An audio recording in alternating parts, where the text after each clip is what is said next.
Mani sauc Andris Latons, pārstāvju uzņēmumu Dise Energy, un kamēr bērni bauda vasaras brīvlaiku, mēs renovējam bērnu dārzu un ierīkojam jaunu apkures sistēmu ar Templārijas siltumsūkņiem.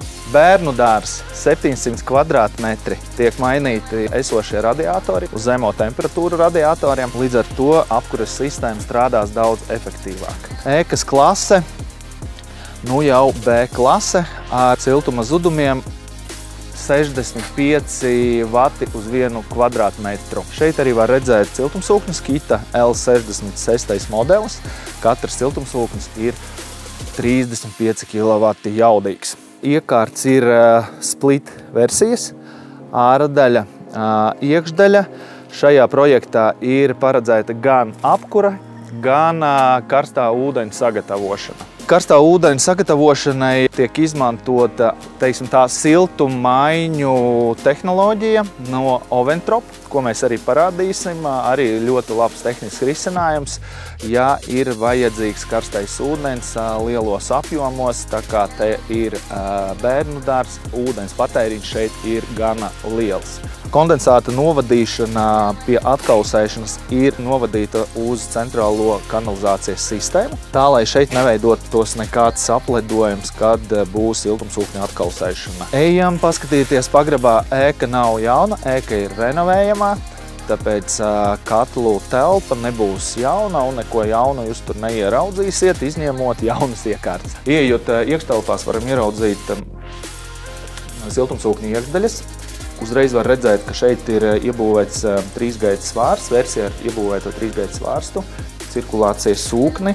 Tas nozīmē to, ka iekārta darbojās gan uz apkuri, gan uz karstā ūdens sagatavošanu. Viss savienots vienā kolektorī. Kā papildus ierīci mēs piedāvājam atsevišķu iekārtu. Var viņu nosaukt elektriskais katls ar jaudu 35 kW šajā gadījumā. Ja nu gadījumā iziet no ierindas abi divi kompresori, kamēr notiek remonts, manuāli var iedarbināt šo elektrisko katlu, tā saucamo tenu, backup heateru, un viņš mierīgi nodrošinās to nepieciešamo siltumu uz remonta laiku. Šeit ir akumulācijas tvertne 1 tonna apkurei un 500 litri akumulācijas tvertne nu jau sanitārajam ūdenim. Tas ir tas ūdens, ko lieto sanitāros nolūkos, mazgāšanai, virtuvēs un tā tālāk. Bet uzreiz jūs jautāsiet, kā tad tā, kur ir tas noslēpums, un re, kur tas Oventrop siltumainis, par kuru es jau stāstīju. Tas ir siltummainis, kā jau ir ierasts, varbūt tie, kas zina par siltumsūkņiem, viņi saprot, ja mēs gatavojam karsto ūdeni, tad ir jābūt uz karsto ūdeni kaut kādam siltummainim, kuram nav saskarsme ar tehnisko ūdeni. Ja? Šeit saskarsme ir ar tehnisko ūdeni, un tad šeit jau ir liels siltummainis, kurš ir lielāks par 10 kvadrātmetriem. Delta ar ieejošo, izejošo ūdeni ir tikai 5 grādi. Tvertnē mēs uzturam šajā gadījumā tikai 49. Un 45 tiek padotu sistēmu, bet tas ir pagaidām. Bērniņi atgriezīsies bērnu dārzā, ūdens temperatūra tiks palielināta un uz sistēmu tiks padotas bišķiņ lielākas temperatūras.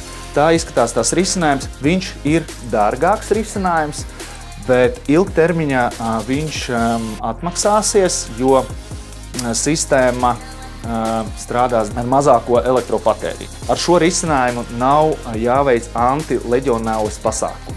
Tas ir tīrās caurplūdes sistēma. Ir jāatcerās to, ka mēs runājam par sistēmām, kuras kalpo 15, 20 plus gadi. Ja?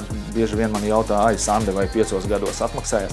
Atvainojiet, bet šīs ir ilgtermiņa projekti, un atmaksāšanas periods ir jārēķina vismaz 10 gadu. Ja jums rodās jautājumi, ja jums ir jautājumi par lielās jaudas siltumsūkņiem, par tāda tipa katlu mājām, par tāda tipa risinājumiem, privātu mājām šie risinājumi neder, bet administratīvajām ēkām skolām, bērnu dārziem, komercēkām, lielām ēkām. Droši jautājiet, mēs palīdzēsim, saplānosim visu, iedosim risinājumu, iedosim aprēķinus, tā kā vienmēr laipni. Bet šīs īstenībā ir baigi labs.